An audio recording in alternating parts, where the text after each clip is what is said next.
नमस्कार दोस्तों, मैं संदीप दत्ता, आपका मैट्रेस गुरु।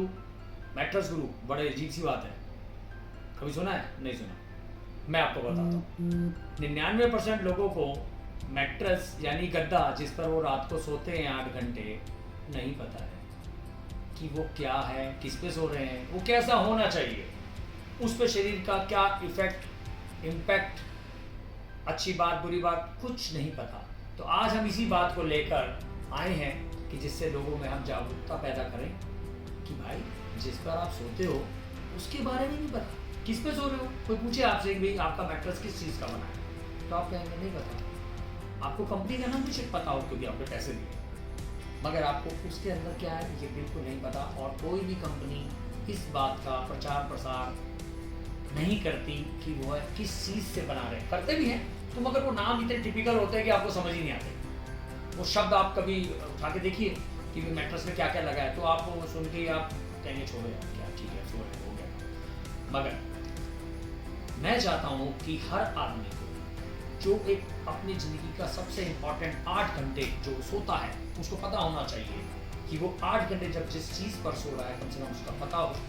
अगर उसका पता नहीं है तो उसके बारे में पता कैसे लगे, उसके लिए मैं आज इस मैट्रेस गुरु जो हमने चैनल स्टार्ट किया है उसको लेकर आया। दोस्तों, अगर हम शुरुआत करें गद्दों की तो पहले हम रुई के गद्दों पे सोया करते थे पहले तो। और अगर आप पुराने समय में जाएं तो घास के गद्दे भी होते थे, लोग जमीन पे भी सो जाते थे, फट्टों पे सोते थे, तखत जैसे बोलते थे। तो सबसे पहले अगर हम जाएं तो रुई के गद्दों से हम शुरुआत करते हैं। जैसा कि मैं आपके लिए जो चीज़ें लाया हूँ ये रुई है, कपास जिसे बोलते हैं कॉटन। इस रुई को पहले हम धुनाई करके इसके गद्दे बनाते थे और कुछ दिन बाद ये थोड़े धीरे धीरे सैग हो जाता था। और फिर दोबारा से हमारी ताई, हमारी दादी, हमारी नानी इसे धुनाई करने के लिए बाहर भेजते थे, फिर दोबारा धुन के वो मोटा होकर गद्दा आ जाता था और फिर हम उस पर सोते थे। ये एक पुराना तरीका था। उसके बाद इंट्रोड्यूस हुआ कॉयर, नारियल। ये नारियल आप जानते हैं कोकोनट का अपर जो एक तरीके से कवर होता है उसका बनता है, जिससे बर्तन भी हमारी नानी दादी मांजती थी कभी कि भाई राख से बर्तन मांजते थे जब मीठी और चूल्हे जला करते थे। तो ये जो कॉयर है, फिर उसके बाद आया कॉयर हमारी ज़िंदगी में, रुई को रिप्लेस किया कॉयर ने। ठीक, उसके बाद मैं आपको दिखाऊंगा एक चीज़। फिर आया लेटेक्स यानी रबड़, प्योर जो आपने रबड़ का पेड़ देखा होगा उसके बूंद बूंद करके दूध जैसा एक पदार्थ निकलता है जिससे लेटेक्स बनता है। ये प्योर लेटेक्स इस समय आपके सामने मैं दिखा रहा हूँ। उसके बाद आया हमारे जीवन में ये। उसके बाद तीसरी चीज अगर हम दिखाएं, फिर आया जी फोम, इसे बोलते हैं पॉलीयूरेथीन पीयू फोम। आज की डेट में यह फोम आपके जीवन में 90% आपके बिस्तर के अंदर या आपके मैट्रेस के अंदर उपलब्ध है, जो कि अच्छा नहीं माना जाता सेहत के लिए क्योंकि ये केमिकल रिएक्शन करता है, पेट्रोलियम प्रोडक्ट है। और मगर कंफर्ट का मामला है और एक स्पॉन्ज मिलता है इसके अंदर, तो अब अमूमन आप हर गद्दे में या हर सोफे में आपको ये फोम मिल जाएगा। उसके बाद मैं आपको एक और चीज़ दिखाता हूँ।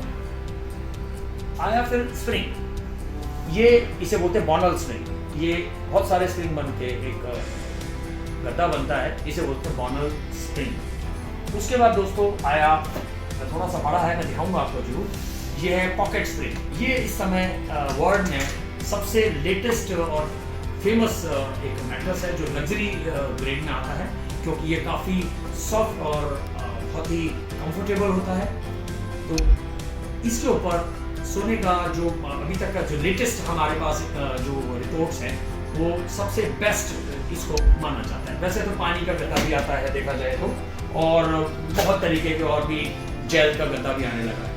तो मैंने आज आपको दिखाया कि किस प्रकार हमारी जो मैट्रेस जो गद्दा है इसकी जर्नी रही, किस प्रकार के पदार्थ टाइम टू टाइम चेंज होते रहे। पहले लोग मेहनत बहुत करते थे, खेती बाड़ी में मुख्य हमारा व्यवसाय होता था, तो उसमें आदमी बहुत थका हुआ और ऐसा हार्ड वर्किंग होता था कि उसके मसल बड़े स्ट्रॉन्ग होते थे, तो बीमार भी नहीं होता था नेचुरली। तो फिर वो सोए पत्थर पे या हार्ड पे या किसी चीज़ में भी हार्ड से हार्ड सर्फेस पर सो जाता था, उसे कोई फर्क नहीं पड़ता। चारपाई है ठीक है, नहीं तो नहीं। चारपाई पे सोते थे, चारपाई टाइट भी करते थे। आपने देखा होगा अगर पुराने लोग जो हैं, बच्चों को तो मुझे नहीं पता आज की डेट में है कि नहीं, पहले चारपाई ढीली हो जाती थी तो हम टाइट भी करते थे, भाई टाइट करो, फिर वो थोड़े दिन में फिर ढीली हो जाती थी, फिर टाइट करते थे। तो जब उस चारपाई पे आप सोते थे, आपको मैं एक बहुत दिलचस्प बात बताने जा रहा हूँ। अभी एक लेटेस्ट बीमारी का नाम शायद आपने सुना हो, उसको बोलते हैं, वैसे उसको बोलते हैं बैक में जो आपकी रीढ़ की हड्डी है इसके अंदर पेन होता है, बहुत तेज पेन, उसे बोलते हैं स्लिप डिस्क प्रॉब्लम, डॉक्टर कहते हैं। जब भी आप जाएंगे इस विषय को लेकर तो सीधा वो ऑपरेशन और बड़े लंबे प्रोसेस में डाल देते हैं, बड़ा लंबा खर्चे वाला काम, और ठीक है जी ऑपरेशन होगा। ये बीमारी क्यों आई, इसका मैं आपको बहुत इंपॉर्टेंट एक चीज़ बताता हूँ, बड़ी मज़ेदार बात है कि पहले जब खाट पे सोते थे कभी ऐसा कभी नहीं होता था। अचानक हमारी ज़िंदगी में ये प्रॉब्लम कैसे आ गई? क्योंकि हमने हार्ड वर्किंग जो हम खेती करते थे या बहुत हार्ड वर्किंग करके काम करते थे वो ख़त्म करके हम ऑफिसों में आके बैठ गए हैं और कंफर्टेबल एयर कंडीशन में बैठे हैं पूरे दिन और कोई खास मेहनत नहीं करनी, बैठे बैठे बैठे बैठे बैठे।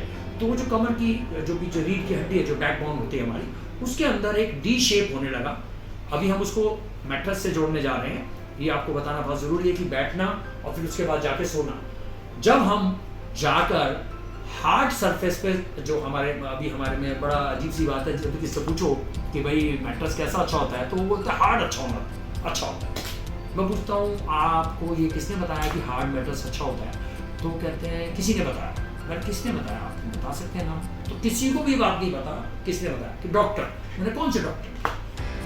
तो अपना अपना है सबका, मगर पता कोई नहीं पाता फिर। तो मेरा मानना है कि आज की डेट में जो लोग ऑफिस में बैठकर कंफर्ट एरिया में काम करते हैं और जाकर जब हार्ड बैक पर सोते हैं तो उनकी जो बॉडी पॉस्चर है, जो बनना चाहिए खाट पे, आप देखते हैं ऐसी शेप बनती है। खाट पे जब सोता है तो हिप रीजन भारी होता है तो नीचे चला जाता है, इस तरीके से सोता है तो सारा पॉस्चर बना रहता था, कभी भी ये प्रॉब्लम नहीं आती। मगर जब से ये जो जाने में अभी मैं आपको जो जर्नी दिखा रहा था, मैट्रेस प्रोडक्ट जो यूज होते हैं, उसमें एक बड़ा ही भद्दा सा प्रोडक्ट और आया है। ये देखिए, प्लास्टिक प्रोडक्ट है, इसे बोलते हैं ईपी, एक्सपेंडेड पॉलीइथीलीन। ईपी एक ऐसा प्रोडक्ट है जो प्लास्टिक है और बहुत ही सस्ता है। इसके गद्दे आजकल बनते हैं और बहुत ही हार्ड और नॉन ब्रीथेबल, ये ब्रीथेबल नहीं होता बिल्कुल भी, इसमें हवा पास नहीं होती, इस पर सोने पर बहुत पसीना, क्योंकि सस्ता है गद्दा। 2000 रुपये में, 2500 में, गली तो 1000 रुपये का गद्दा भी 3 फुट बाई 6 फुट का आपको ये मिल जाएगा। ये प्रोडक्ट मैं सबसे आखिरी में इसलिए दिखाया क्योंकि मैं इसको कभी भी नहीं बोलूँगा आप इसको इस्तेमाल करें। ये प्रोडक्ट आपको सबसे ज़्यादा आपके शरीर में डैमेज करता है। जो आपका ये दर्द है, कमर का दर्द बोलते हैं, रीढ़ के बोलते हैं या डिस्क प्रॉब्लम बोल रहे हैं, इस प्रॉब्लम का मेन जो वो है जड़, वो हार्ड सरफेस है। आपको हार्ड सरफेस पे नहीं सोना, या तो आप हार्ड पे सोइए, पॉस्चर को ऐसे बनाइए। अब ऐसा पॉस्चर बनाने के लिए बीच में सॉफ्ट होना जरूरी है। तो हमने पूरी जर्नी जो आपको ये मटेरियल की कराई आज, आपको मैं नेक्स्ट वीडियो में दिखाऊंगा बहुत रोचक बातें कि इन मटेरियल से आपके शरीर पर किस प्रकार प्रभाव पड़ता है और कैसे आप अपने जो आरामदायक जीवन में अपनी खुद कष्ट बनेगी। मेरा कहने का मतलब है आप अपने आप बीमारियों को पैदा कर देते हैं। इसको हम अगले उसमें आपको दिखाएंगे। आप मेरे चैनल को अगर अच्छा लगा और आप मेरे साथ जुड़ना चाहते हैं तो इसे लाइक करें, शेयर करें और बेल आइकन है उसको दबाएं, सब्सक्राइब करें। थैंक्स, नमस्कार।